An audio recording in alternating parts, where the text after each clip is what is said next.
and welcome to this edition of EMS Now Up Close. I am Eric Miskell with EMS Now, and today I get to speak with David Loftus. He's the president and CEO of ECIA, as you can tell by the logo behind him, the Electronic Component Industry Association. And David, I wanted to talk to you because ECIA has released this graphic around lead times to understanding semiconductor lead times, and I think it's it was good timing. It probably could have come, probably people would have benefited from it sooner, but let's begin with that. Kind of explain the background on the lead time document. Why was it created, and what exactly does it explain?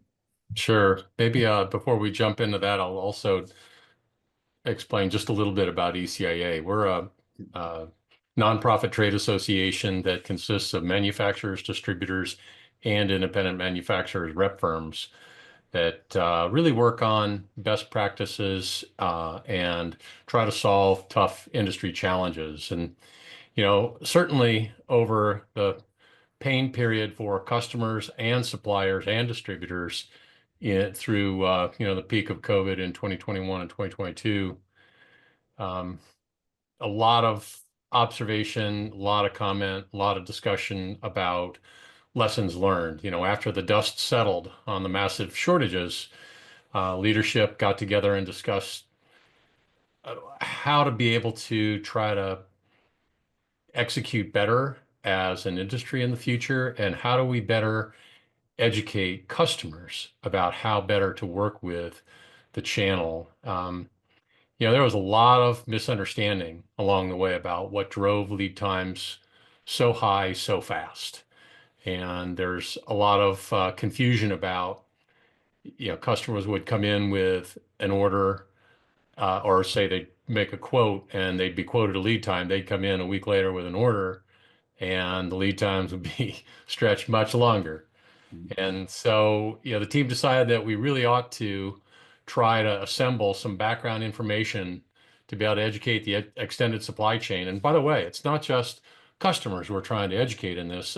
We have a long way to go in educating our own sales teams and inside and outside salespeople that are interacting regularly with customers, because I don't think that even they do the best job at articulating what the nuances are of lead times, about where there can be pockets of inventory, about how to be able to work better together between customer and distributor, or customer and supplier, to be able to try to minimize some of the issues. And I'll share with you just a little personal story.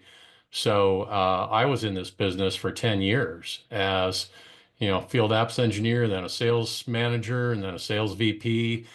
And I really didn't understand all the tricky nuances of what drove lead times until I took a role as a vice president general manager of a business unit. And I became responsible for delivering product directly to customers and to my distributor partners. And then, I got the trial by fire and a deep understanding of really what drives lead times and some of the bottlenecks that we develop, especially in times of tight supply. Yeah. And let me ask before we dive into more of the details here, there's also a difference, I think, in a distinction between lead time and cycle time that people get confused. Absolutely. Well, right? Speak to. Absolutely. Sometimes they're used interchangeably, and that's not correct. And we can definitely talk about the detail there. I think most people think that there ought to be a ready supply on hand all the time, and certainly we found out in 2021 and 22 that was a pipe dream, and a lot of dynamics we can share that really created and exacerbated the problems that we had through that period. Yeah. Yeah, and I know that ECIA has a white paper, I believe, that's out there, an article that has been published about this as well. So we can reference people to that as need be. But let's talk about this document, the graphic that was created, and it's available to people. You said it's on your website, right? It is. And so people can go to this. Where can they find this? You go to ECIAnow.org, And along the navigation tabs along the top, we have a tab called Buyers and Engineers that has several educational pieces for customers of the electronic component supply chain. And so the top item there is an article on understanding lead times. There's a graphic on understanding semiconductor lead times and a few other nice things that we put out there for customers. And the article you reference is the one that I'm looking at that I had mentioned too. So I'm glad that's posted right there. So, Yep. so let's talk about the graphic. What does it explain? You know, looking at it starts at the wafer, right? And kind of maybe step through uh, what this all entails. Sure. So the graphic is really intended to be able to give people an education about the process. And there's about a three-page document that also explains in much more detail about the process of manufacturing semiconductors, how they're how they can be staged in inventory, how they inventory flows through the channel, and so forth, and some of the different terms just that we were discussing about cycle time versus lead time and so forth. And so, not to go into all the nitty-gritty detail, but, you know, semiconductor manufacturing in particular is a very, very complex process. It can take anywhere from, 12 to 26 weeks just to be able to fabricate wafers. Wafers have hundreds of manufacturing steps and layers that have to be built up over time. And then once the wafers are finished, it's not done there. A lot of times you probe full wafers to be able to figure out which die are good and which aren't before you singulate them with, die saws or through laser cutting. And then once they're cut, they're then put into final packaging. That can be, small plastic packaging, surface mount. It can also be, massive pin grid arrays. And that and so forth for big processors and so forth. Um, and then they go through a final test process. That back end process of package and test can take anywhere from 6 to 8 weeks. And so when we get into talking about lead times and so forth, um, lead time can be product sitting on the shelf at a distributor. It can be look back into where inventory is sitting at finished goods with the supplier. It can be back with inventory that's sitting before assembly and test. They're finished wafers that have already been probed and they're ready to go. And, usually manufacturers will try to stock a decent amount of inventory at die bank, meaning when the wafer is produced, but before it goes through package and test. And so normally, like if you want to order huge quantities as a large OEM from a manufacturer, a lot of times you'll be quoted that back end cycle time because they'll build from die bank through assembly and test and then ship to a customer. So there's many different factors out there that can affect lead time, and the graphic is really just an attempt on our part to be able to help sort of educate people on how the process works and where there are points of inventory and where the points can impact lead time to the end customer. Mhm. And and it's not one set time. I mean, that's what I appreciated about. I mean, the complexity of what you're doing can, if it's a low technology versus very high technology, those times obviously would vary. Correct. I mean, you look at the difference, say, you're going to go buy a simple MOSFET. MOSFETs maybe, 15 layers, semiconductor layers, and those usually move through the fab at an average of 2 to 3 days per layer. They've got a simpler back-end process than, say, you know, uh, huge complex processors or AI Mhm. GPUs, things like that.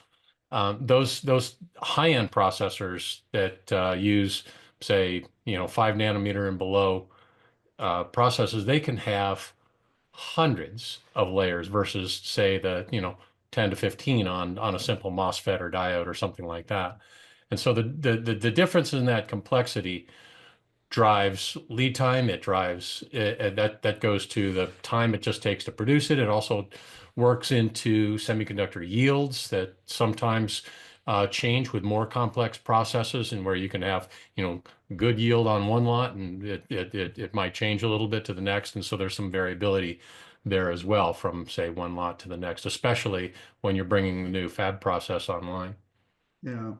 Now we've been talking about the semiconductors here, and I just wanted to get your opinion because we had this chip crisis, as some people call it, right? The chip shortages. What was your opinion on this? How did the supply chain break down, to use a term? Great question. So that's not the first time there have been shortages in the industry. People probably remember back, after the financial crisis, 2008, 2009, that we got into some really tight pinch points in 2010. There was after the dot-com bust in, early 2000s, as we climbed our way out of that, there was a little bit of a snapback, and a lot of products went into allocation and so forth. And the things, particularly this cycle, that exacerbated the problem, or number one, was when COVID hit. It was such an uncertain time that a lot of customers and even entire industries removed their backlog off of distributors, off of suppliers, especially like automotive. The automotive manufacturers, they thought the sky was falling, and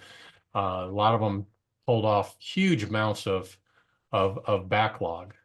Toward the end of 2020, when people were discovering that, hey, the sky's not falling, we and gee, now that we're doing remote work, remote school, everybody started rushing to be able to put orders in place for new PCs, new tablets, and so forth, for employees, for kids to be able to work remotely. And really, the end of 2020, beginning of 2021, there was absolutely a mad scramble. In addition to, I would say, that the increased needs of the healthcare industry. Health equipment obviously went up with producing ventilators and all that, which was highly prioritized by not just the suppliers, but at the request of the government. So that screwed up, a lot of existing backlog. But the fact that, some people sort of sat on the sidelines for several months and then rushed back in with huge orders, that created a huge pinpoint or pinch point. And so, once it is sort of repeatable in history, that once capacity reaches 100%, that then people get desperate and they start placing orders in multiple places. We get double ordering. In this case, the shortages lasted long enough that companies put their R&D teams, they took them off of new product development, they put them onto projects of redesigning existing products to work around a lot of the shortages. And so I call it alternate ordering. Their procurement people were faced with trying to, get orders on the books for the first version of a product, and then they're also putting in place contingency orders for those alternate products or alternate designs that come out of their R&D group, so that they can just get something out the back door. And while all this is understandable, it certainly creates just tremendous confusion, false signals, and everything in the supply chain. And so,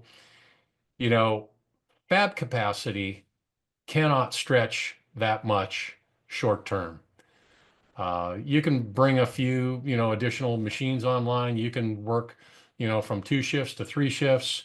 But once you get to full 100% fab capacity, there's not any more sprint capacity.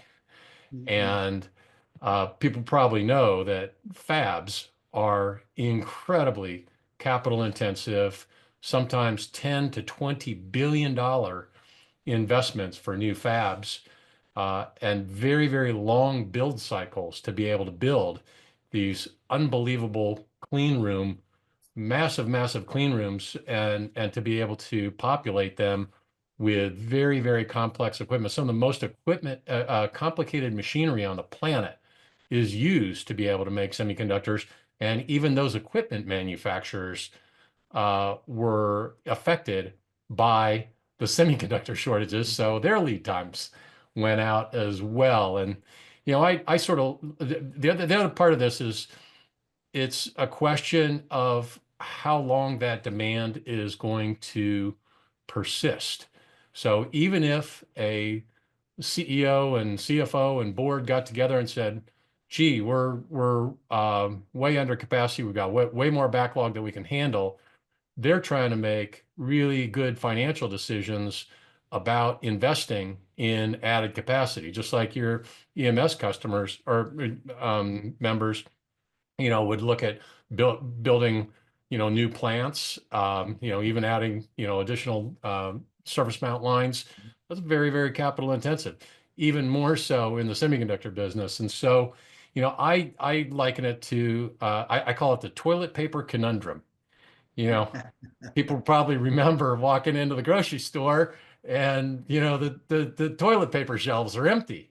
And Right. so those toilet paper manufacturers are making the same decision that semiconductor Right. CEOs are making. They're trying to figure out, gee, do I need to build a new plant to be able to supply more toilet paper? No, people No. aren't really using that much Right. more toilet paper. It's been a rush, and you know, demand will eventually stabilize and then we'll be able to catch up. And so that was part of it. Now, there is a lot of additional fab capacity coming online, a lot of it due to some geopolitical tensions, the CHIPS Act in the US and, Europe and India, and everybody's try to get better supply chain um, resiliency and Resiliency. closer to home. And so there is quite a bit of capacity Yeah. is beginning to come online.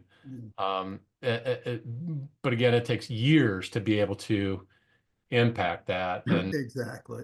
yeah, Well, and that's what I wanted to ask you. And by the way, I love the toilet paper analogy because, output, so to speak, did not spike during that time, right? It was, yeah, uh, output, no pun intended. yeah, exactly. So, but, in reaction to everything that happened, how has the component channel responded? I mean, and how is it supposed to work? Very good. Well, first off, I'll say that the channel has rebuilt inventories, and a lot of the channel has excess in place now, like EMS. One of the factors that sort of exacerbated the back end of this cycle was the fact that a lot of manufacturers, not knowing how many people were double ordering and alternate ordering, put some pretty aggressive terms in place on NCNR, non-cancelable, non-returnable. So a lot of your procurement people will relate to this.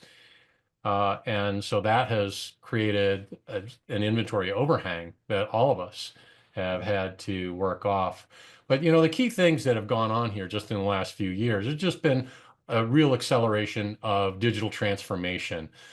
So a lot more investment in artificial intelligence tools and demand planning tools to be able to really try to better anticipate surges in demand, try to figure out what true demand is, and then trying to improve logistics. So one of the challenges, say on some of the heavier components that we represent, like the guys that ship electronic motors and things Yeah. like that, sea shipments just got really bungled for better part of 2 years. The shipping costs, the shipping time, and so forth was just a tremendous. So that people are trying to improve logistics, improve smart warehousing to be able to better uh, um, ascertain, which products are in shortage and how to be able to put better reordering methodologies in place,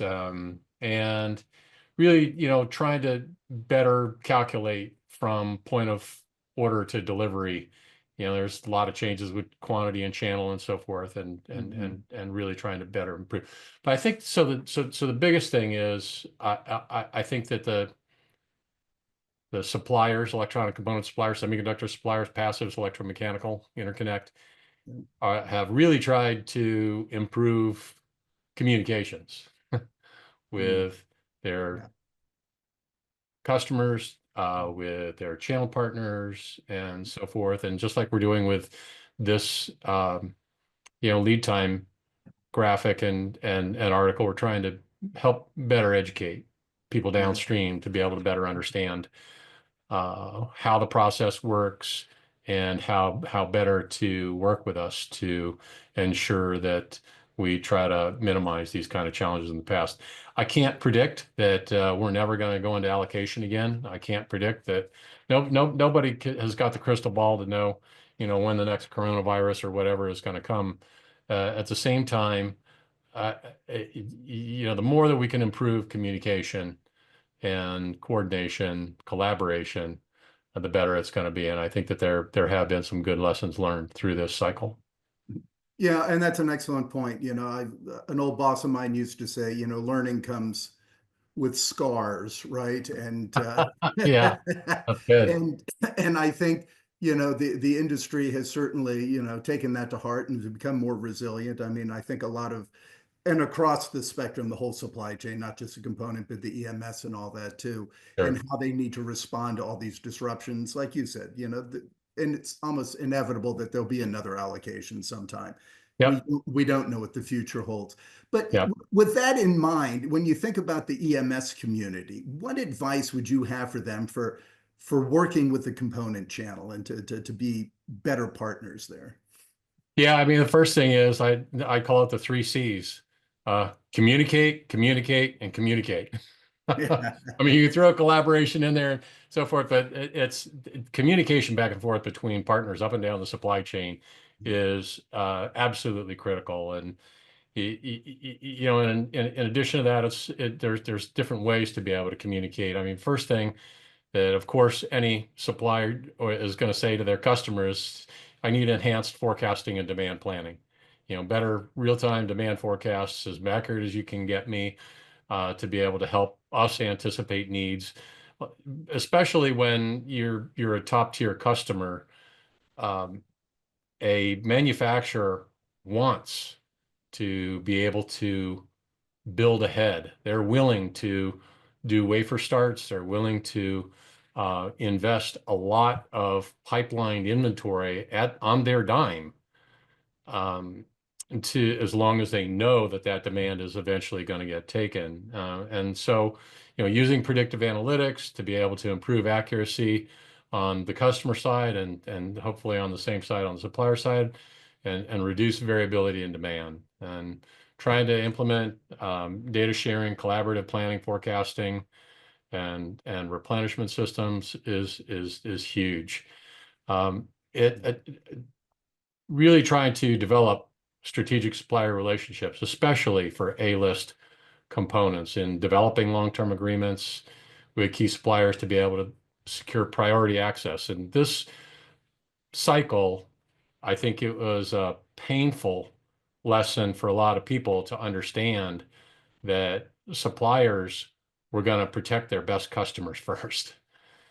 Um, and those that did not have the tightest relationships and the tightest data sharing capabilities with suppliers ended up, further down the line. And so the better you can try to set up relationships, especially for your A-list components, where possible, certainly you'd like to try to be able to qualify multiple suppliers especially on commodity products to be able to reduce risk. There's no reason, if you're got chip capacitors that five different companies could supply, that you shouldn't ask your R&D teams to be able to put them on the print to give you more flexibility. And encourage transparency in your own sourcing and manufacturing constraints.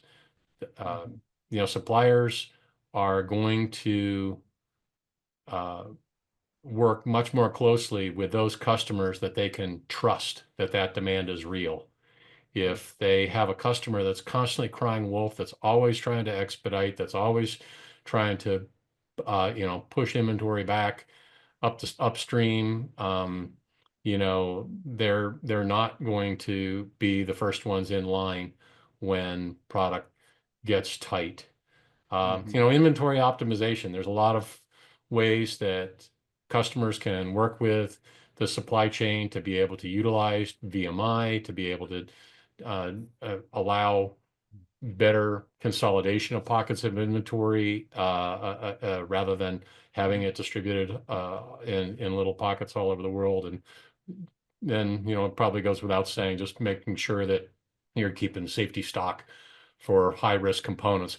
I didn't have a lot of sympathy for some of the automotive manufacturers, like I mentioned, that had pushed themselves on suppliers to become direct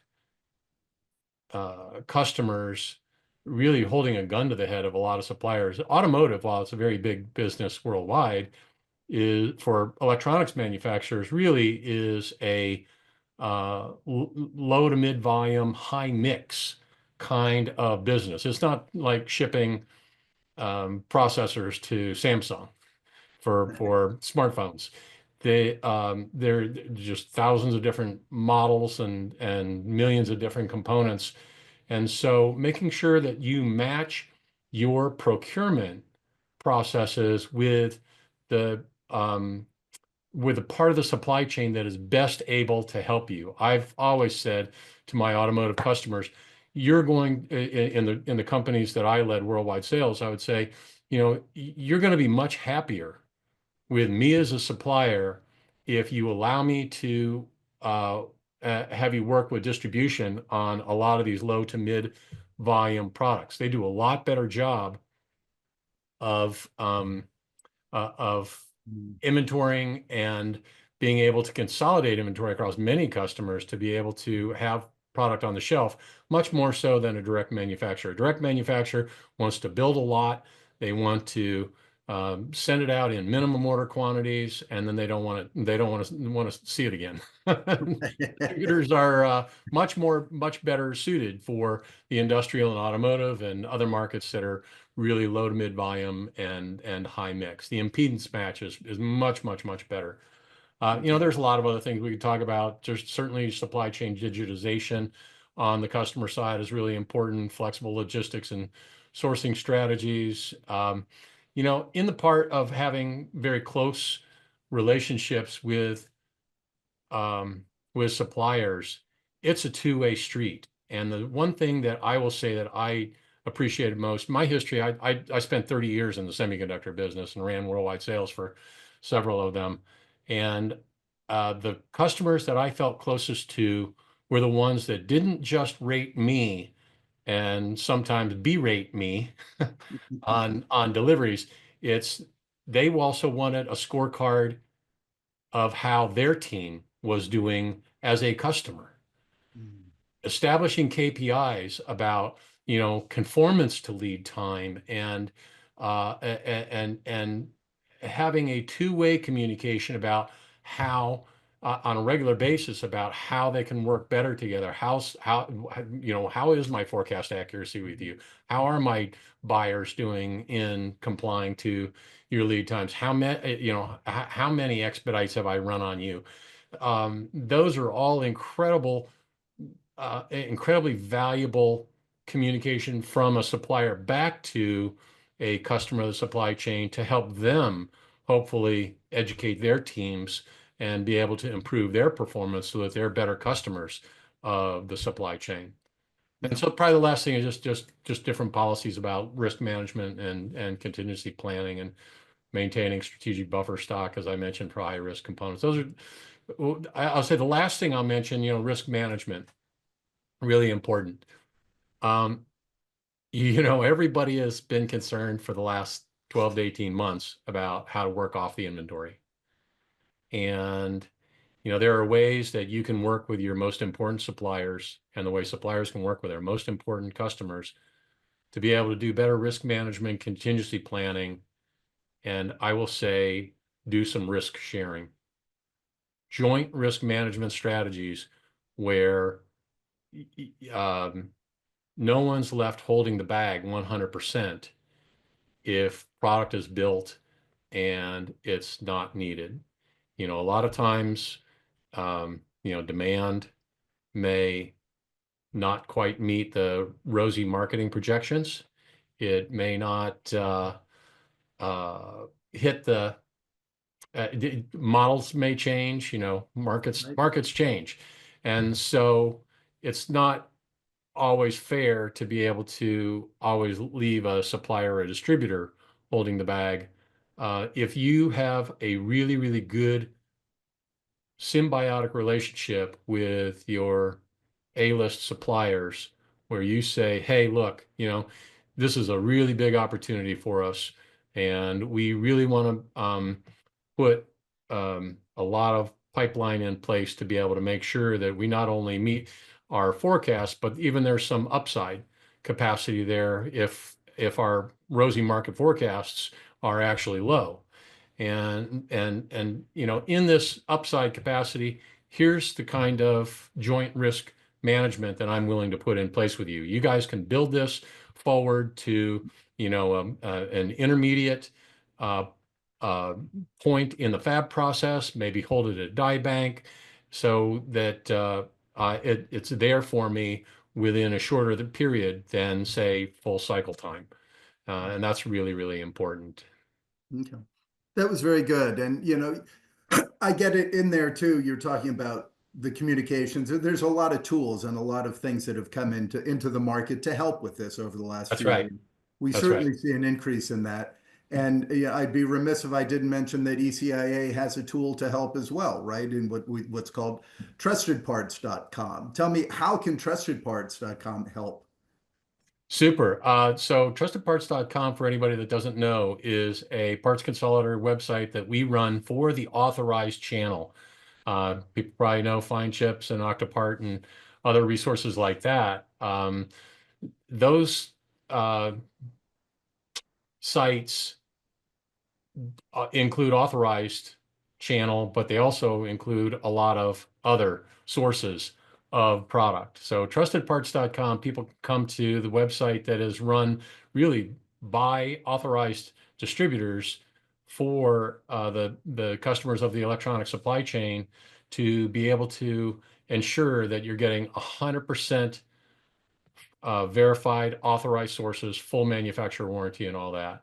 But it's also a great source for accurate real-time pricing and availability information. There's over 54 billion parts in stock. I think we got 25 million unique part numbers up there from over 4,000 manufacturers.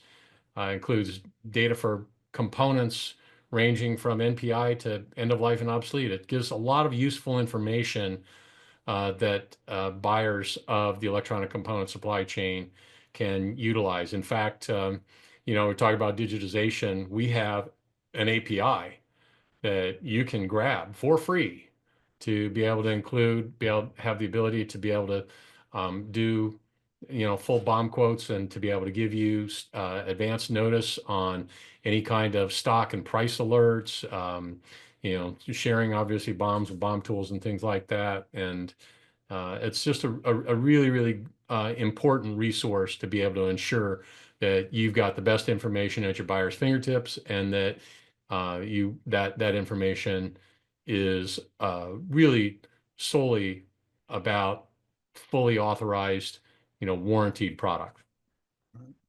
No, that's excellent. Thank you for the overview. And I would say that, even though ECIA, your members are obviously the authorized channels, clearly from the conversation we're having here today, as people are listening, you're learning, they have resources available to them. They make resources available that can benefit other people in the channel, like the EMS guys. And I think that the graphic that they've put out that we began our discussion on is something that's of value to the industry. And I'd certainly encourage people to go to the ECI website and look that up under the buyers and engineers tab there, Yeah. as David had indicated.